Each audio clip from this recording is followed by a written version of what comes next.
Communicator manual. That's fine. It is to inspire your audience. The speech will last longer than the typical speeches. It will be 8 to 10 minutes. It is to inspire the audience by appealing to noble motives and challenging the audience to achieve a higher level of beliefs or achievement. Appeal to the audience's needs of emotions using stories, anecdotes, and quotes, and avoid using notes if possible. And title is Voices.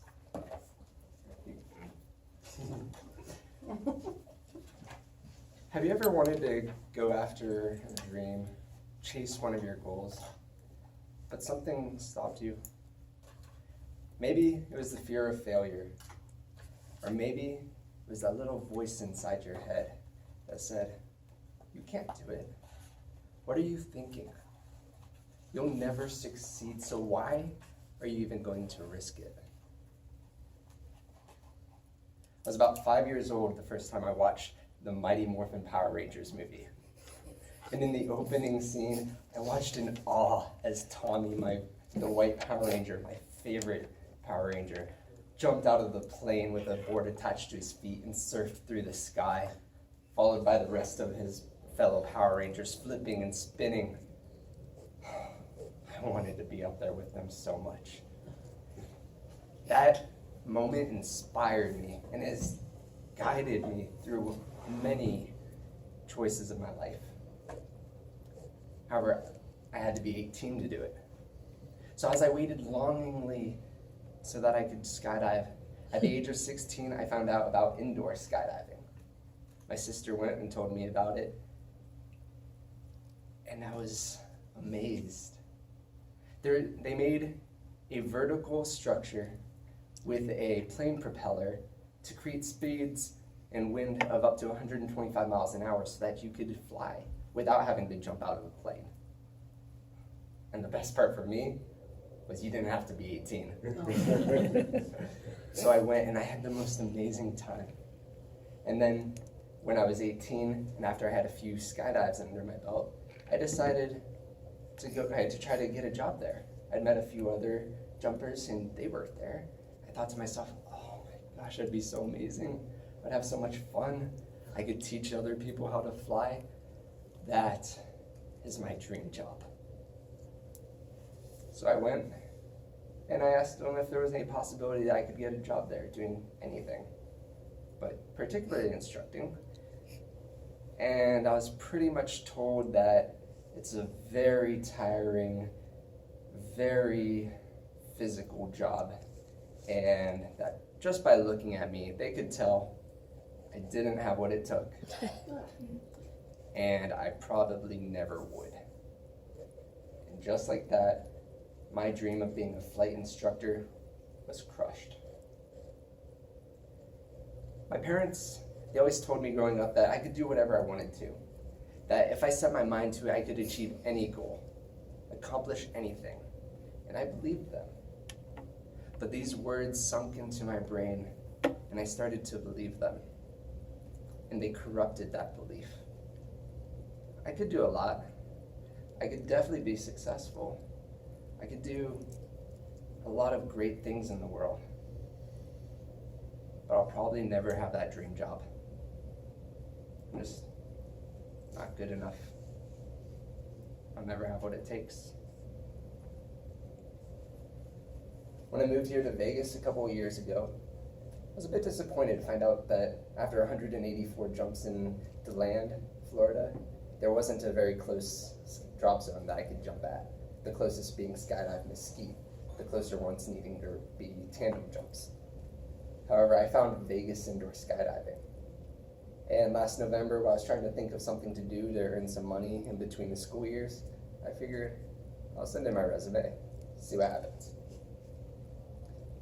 I didn't realize that those voices had sunk in to my beliefs so much that I was paralyzed.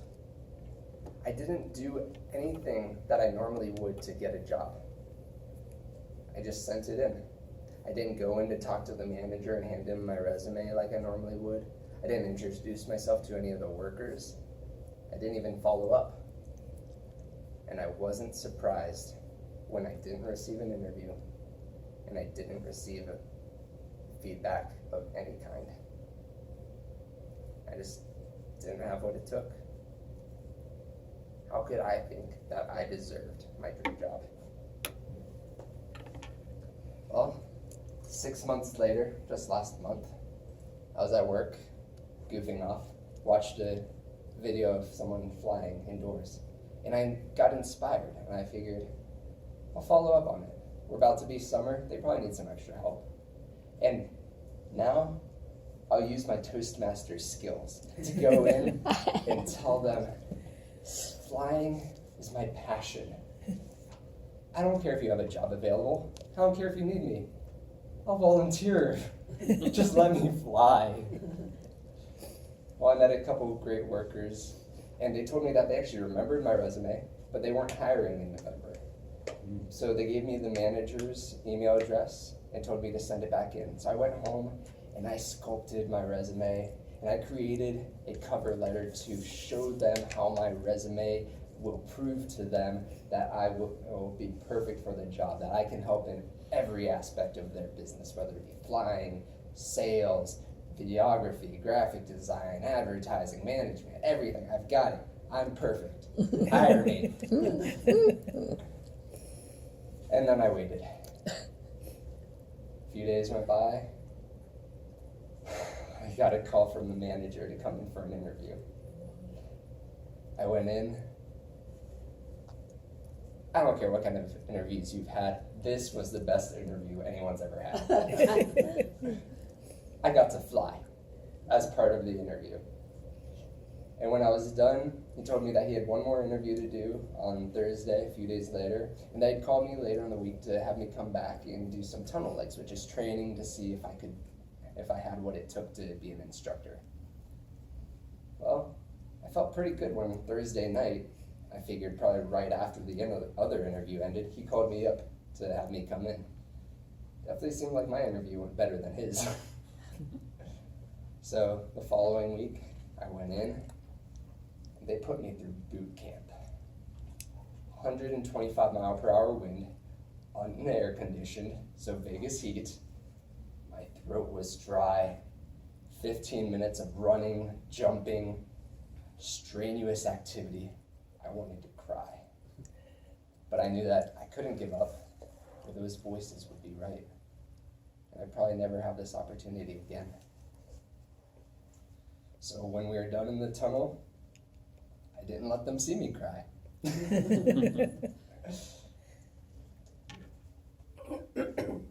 Sometimes people say things to us. People don't want us to succeed. They want to see us fail and stay where they are. They see us on the rise and they want to keep us down. So they tell us things like, you don't have what it takes. You'll never be successful. Why even try? And those voices, they seep inside your head. They start working their way into your beliefs, and they go on repeat. And before you know it,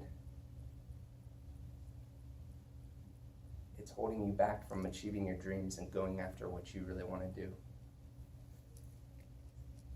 My friends, I'm here to tell you, as the next indoor skydiving instructor, that you can do it. Don't let those voices stop you from going after your goals. Throw them away. Block them. Decide to go after your goals. Decide to achieve your dreams. And do it. Thank you.